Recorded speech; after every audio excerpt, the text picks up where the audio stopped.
la France. Et j'encourage à fond la France. Ça te fera un souvenir. Allez, Andoni.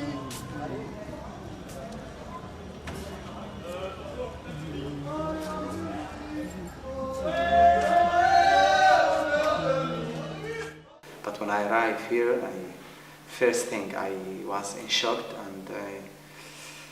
and really I was from inside like injured because I came here because I don't want to be like that one day. Really, this is my reason. When I came here, I don't want to be one day in the street, 50 years old, 60 years old, and I sleep near bank or near market or near square, and I don't have clothes to change. I have a little pack, I have my things, and I sleep. And well, maybe sometimes it's nice, but to do it because you like to do it. But there is people really, they don't have place to sleep, they don't have food to eat. And that's really in Europe, they have money to make one place to take care of these people. Ma guarda, ci stanno tutto il mondo di cose belle e di cose brutte. E fanno sempre le cose che io mi ricordo perché anche io quando sono arrivato prima non ho trovato nessun aiuto, ho dormito un po' dappertutto, ho dormito fuori, ho dormito dei posti brutti e questi mi hanno scioccato un po' perché prima pensavo che ci sta, perché io mai prima di arrivare in Europa mai non ho dormito fuori casa, non ho dormito nella strada o nella stazione pensavo che qui sarà meglio e infatti sono arrivato qui, mi sono scioccato con questa realtà che mi ha un po' tracciato. Moi, au départ, une fois que j'ai été étonné d'abord par l'accueil, tout de suite j'ai vu que sans papier, c'est à la télé tout le temps, les expulsions et tout ça, ça c'est quelque chose qui m'a tapé, que je ne m'attendais pas. Donc tout de suite je dis, mais quelle solution on peut apporter à celui-là? Mais les gens qui sont arrivés avant moi m'ont conseillé de faire une demande d'asile. Donc le Mali c'est un pays depuis 91, c'est démocratique, il n'y a pas de problème. Donc moi je me suis dit, est-ce que ça a une chance d'aboutir? Ils m'ont dit, c'est Sissoko, tout le monde fait ça, il faut que toi aussi tu le fais. Et je le fais, c'est un piège que je fais ça aussi. Puisqu'au bout de 6 mois, le dossier a été rejeté.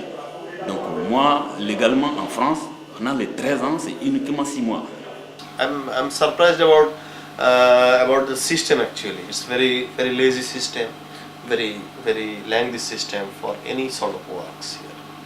E poi la prima cosa di tutto era il fatto di non poter lavorare perché non avevo il permesso di soggiorno per lavorare. Era una cosa veramente brutta perché non lo so, quando un europeo per esempio arriva in Africa per esempio non ha nessun problema per lavorare. Invece qua quando sono arrivato mi dicevano tutti che no, tu non puoi lavorare perché non hai il diritto di stare qua per lavorare. Druga stvar koje su mi šokirali ovde da ljudi, omladine uglavnom, mislim, ima možda puno problema zbog toga što ima sve. Mislim, ne rade, ne ocenjuju ono što imaju ovde u Evropi i one mogućnosti koje imaju i previše se kukaju preko, ne znam, tata mi nije kupio ona kola, onaj boje koje sam ja hteo. In quell'epoca era la cosa più scioccante, il rapporto forse tra i ragazzini ed il sesso, ed è stata la cosa più scioccante, il sesso. 15 anni, mi ricordo a scuola, era normale a 15 anni, per me era ancora un tabú, ecco. Aquí he tenido que compartir con gays y entenderlos como personas, a valorarlos.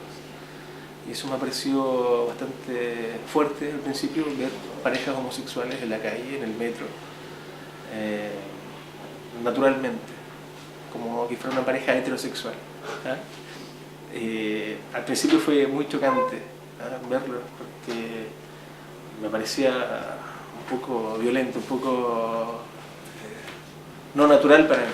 Sin embargo, me he podido acostumbrar a la idea, no de promoción ni de hacer proselitismo de la homosexualidad, pero sí de entender que son personas, que son seres humanos como yo, y que tienen sentimientos y finalmente tienen el derecho pleno de desarrollar su vida como ellos